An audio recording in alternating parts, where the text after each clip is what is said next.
boa noite. Nós estamos aqui de volta para juntos nós meditarmos e aprendermos mais da palavra de Deus. É uma alegria e um prazer imenso para mim poder estar aqui novamente com você que me assiste agora, que me acompanha, que está aqui para ouvir a palavra do Senhor. Amém? Para este pensamento de hoje, essa pequena palavra, eu coloquei um título que se chama Disposição. E eu já quero convidar você a abrir a palavra de Deus, abrir a Bíblia no Evangelho de Mateus, capítulo 16, no verso 24. Eu vou ler duas versões, né? Que mais se aplica para aquilo que hoje nós vamos falar aqui. Primeira versão eu quero ler na versão da Bíblia Viva, que diz assim: Então Jesus disse aos discípulos: se alguém quer ser um dos meus seguidores, negue-se a si mesmo, tome a sua cruz e siga-me. Agora eu quero ler em outra versão, eu quero ler na versão Almeida Revisada e Corrigida. Então disse Jesus aos seus discípulos: se alguém quiser vir após mim, renuncie-se a si mesmo, tome sobre si a sua cruz e siga-me. Repara que na primeira versão, que é na Bíblia Viva, ela é um pouco bem diferente, mas eu peguei ela porque ela ela coloca a palavra seguidores, né? E o outro fala quem quer vir após mim. Então hoje a gente vive num tempo, numa era. Hoje, infelizmente, as pessoas elas têm buscado incessantemente mais e mais seguidores. Estou falando das redes sociais. Pessoas que têm buscado mais seguidores, mais engajamento, né? Então, as pessoas hoje não estão muito preocupadas com o tipo de seguidores e, pior ainda, com quem elas estão seguindo. Às vezes o maior problema não está em quem te segue, é quem você segue. Então, eu quero agora já começar essa mensagem em cima dessa palavra do Evangelho de Mateus, fazendo uma pergunta, onde Deus faz essa pergunta para mim e para você. Quem nós estamos seguindo? Haja vista que essa palavra do Evangelho de Mateus, ela deixa bem claro que Jesus ali falando aos discípulos, ele está dando a eles as coordenadas do que eles devem fazer para se tornar um seguidor de Jesus. Se você quer ser, então eu vou te ensinar como ser, entre linhas. É isso que Mateus aqui está falando, 16, 24. Então eu quero já começar fazendo essa pergunta para você e para mim. Quem nós estamos seguindo? Antes de nós nos decidirmos se queremos seguir a Jesus e como fazermos isso, que é o que o Evangelho aqui nos mostra, nós temos que ver quem nós temos seguido, de fato e em verdade. Quem nós temos gastado o nosso tempo? Quem nós temos gastado a nossa energia? O que nós temos feito da nossa vida? Ah, pastor, eu nunca tinha pensado nisso. Pois é. Quem você tem seguido, meu querido e minha querida? Ainda aqui, no Evangelho de Mateus 16, 24, Jesus, ele diz, se alguém quer, guarde essa palavra, se alguém quer ser um dos meus seguidores, negue-se a si mesmo. Primeira imposição. Primeira maneira que ele mostra como seguir a Jesus. Primeiro você quer. Primeiro você decide. Primeiro você escolhe. Depois você nega a si mesmo. Depois você toma a sua cruz e depois aí só então siga-me. Não é só chegar e seguir a Jesus. Não. É como se tivesse um protocolo. Como se tivesse algumas regras, algumas imposições que nós precisamos, eu preciso, você precisa, para que a gente realmente se torne de fato, em verdade, um seguidor de Cristo. A outra versão diz: quem quer vir após mim, ou seja, após, depois de mim, eu vou na frente. Eu vou e você vem atrás. Então, quando nós seguimos alguém, é isso, nós seguimos uma direção, nós seguimos um conselho, nós seguimos um caminho, nós seguimos uma ideia, nós seguimos uma vontade, aquilo vai na nossa frente. Então, parte desse princípio de Jesus ir na frente e eu ir atrás. Nós erramos muito às vezes, porque nós misturamos um pouco, né? A gente não para pensar que ele tem que ir na frente e nós irmos atrás. Isso significa a palavra após. A palavra negue, que ele diz negue a si mesmo, ou seja, eu não tenho como negar o outro. Eu tenho que negar a mim. Veja que o Evangelho de Mateus, Deus está nos ensinando que diz a respeito de tudo que nós temos que fazer a nosso respeito. E não a respeito do outro. Então, eu tenho que negar a mim mesmo. Eu não consigo negar o outro deve negar a si. E cada um deve negar a si. Ou seja, Deus está mostrando para mim e para você a responsabilidade que eu tenho comigo, a responsabilidade que o outro tem com ele. Eu não posso assumir a responsabilidade do outro de negar a si mesmo. Isso é uma responsabilidade, um comprometimento dele com o Senhor. O que é negar a si mesmo? Negar a si mesmo é você se recusar. Pois é, parece estranho, né? Você se recusar, você esquecer de você mesmo. Ou como é difícil isso. Todos nós temos essa dificuldade. Eu acredito que não escapa um, de esquecer de si mesmo. De esquecer da sua vontade, do seu querer.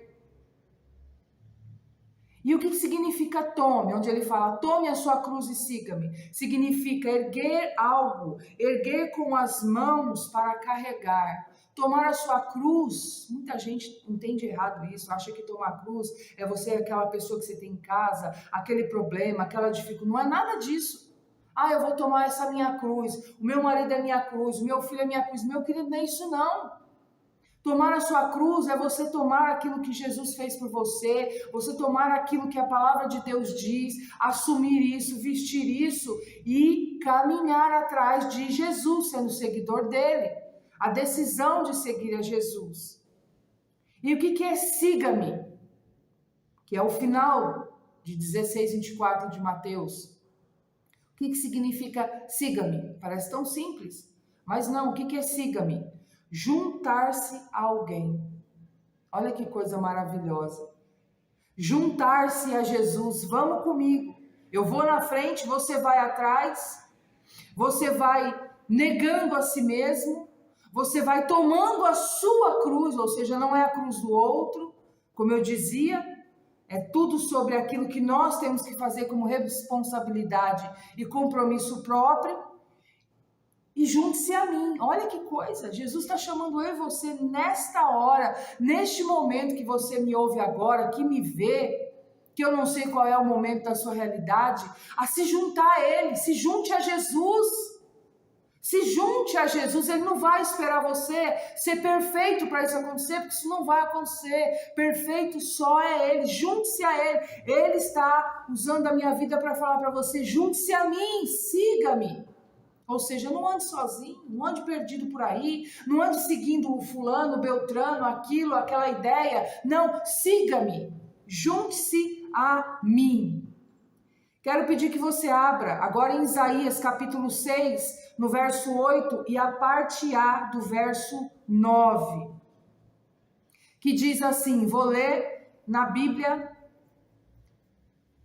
na tradução da Bíblia King James, que diz assim: também eu ouvi a voz do Senhor, dizendo, quem eu irei enviar? Isaías estava ali tendo uma visão de Deus, e Deus vem e fala com Isaías que ele precisava enviar alguém para aquela missão, para falar com aquele povo. Ele precisava usar a boca de alguém, ele precisava de alguém estar ali pronto para isso. preparado ali numa maneira de disposição para isso.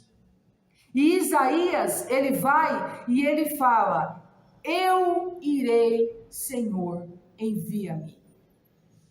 Olha isso, tem tradução que diz: eis-me aqui. A dessa tradução de King James diz: também eu ouvi a voz do Senhor dizendo: quem irei eu enviar? E quem irá por nós? Deus está perguntando para Isaías.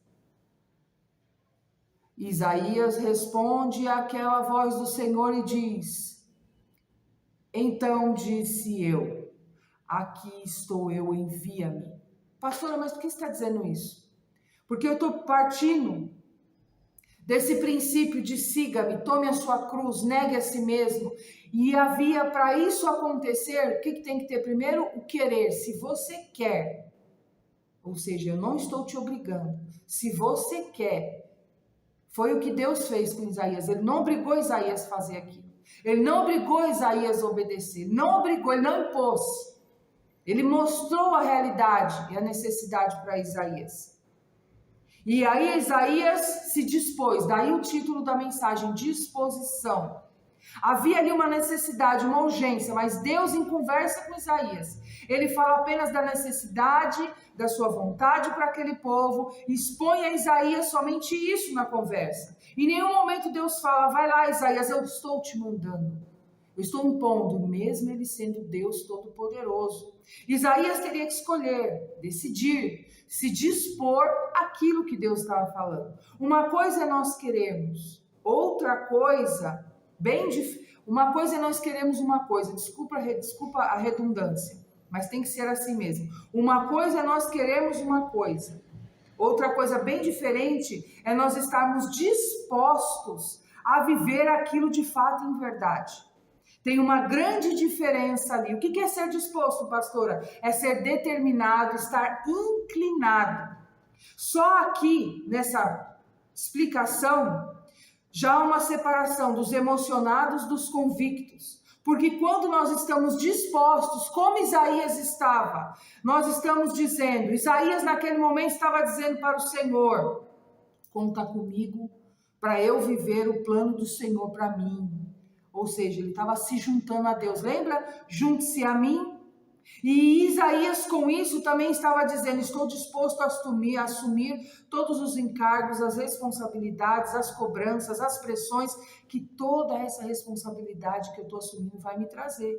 Mas Isaías também com isso, ele estava dizendo ao Senhor: eu estou disposto também a desfrutar da alegria, da paz, do contentamento, de ter a certeza e a convicção de que eu estou vivendo bem no centro da vontade do Senhor para a minha vida, ou seja, no lugar mais seguro de toda a terra. Qual lugar, pastora? O lugar do propósito.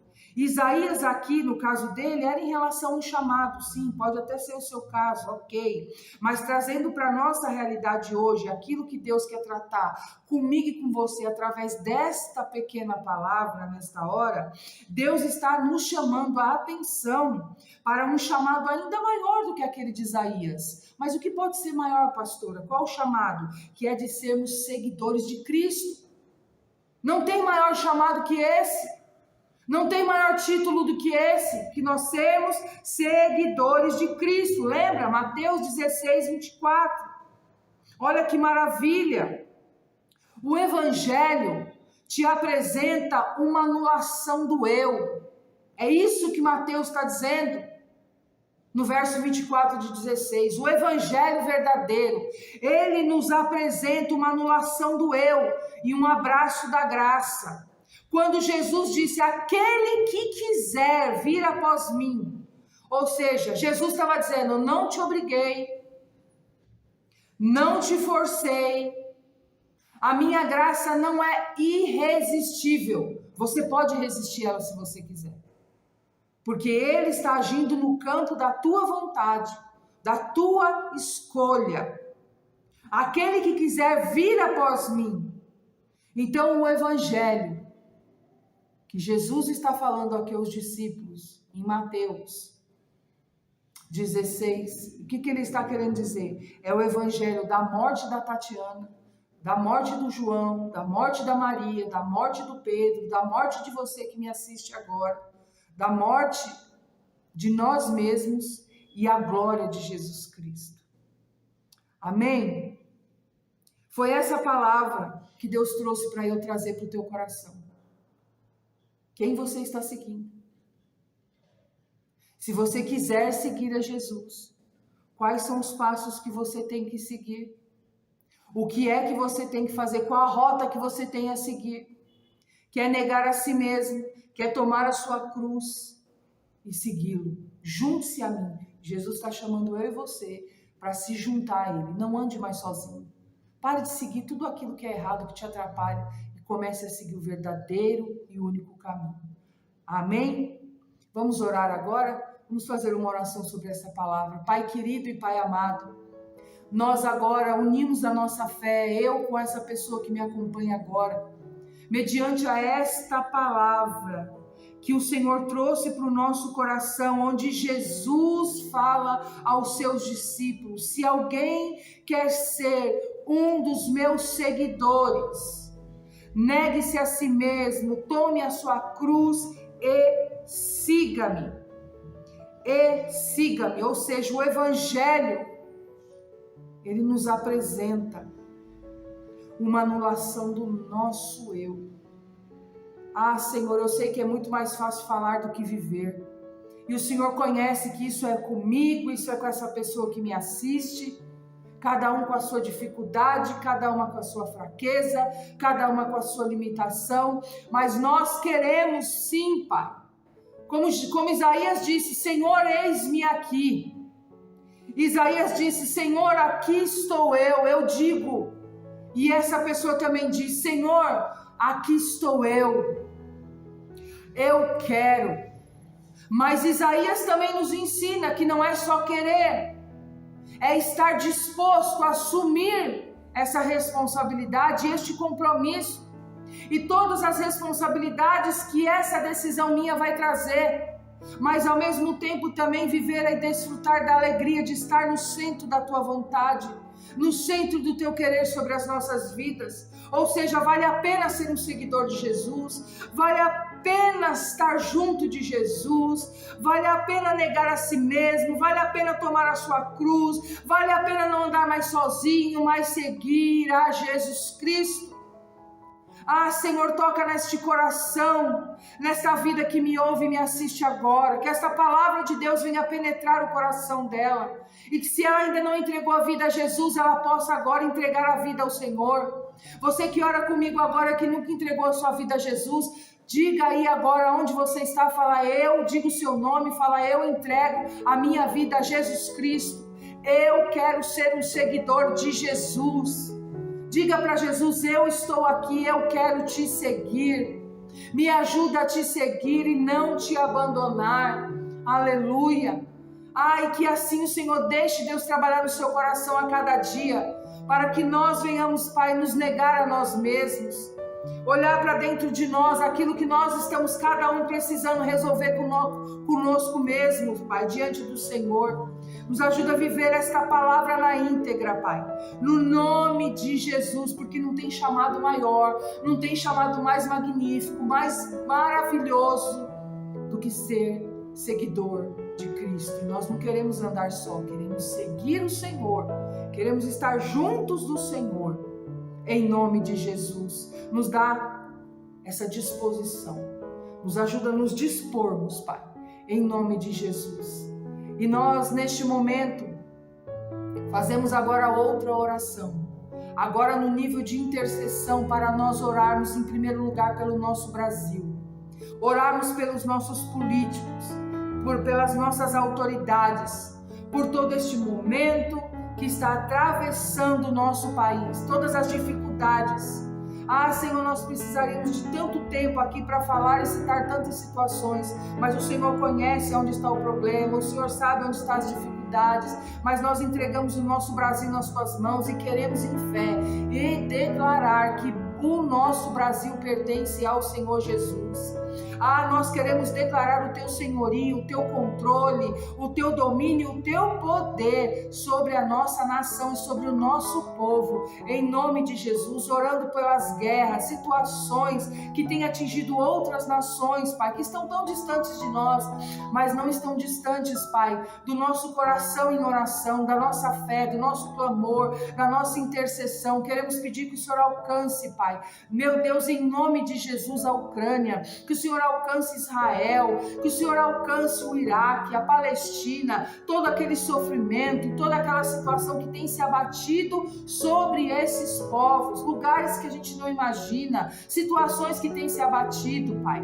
Queremos orar pela todas as pessoas que nós temos citados o nome no nosso grupo de oração, pessoas enfermas, pessoas que estão se recuperando de cirurgia, pessoas que estão precisando de uma porta aberta, pessoas que têm orado por uma resposta, pessoas que têm orado pela mudança no coração de algum familiar, uma situação na vida financeira. Senhor, alcança agora cada um, Pai, com a tua intervenção, com o teu poder, Pai. E eu declaro sobre a vida de todos que me assistem a cura no corpo físico de toda doença e enfermidade.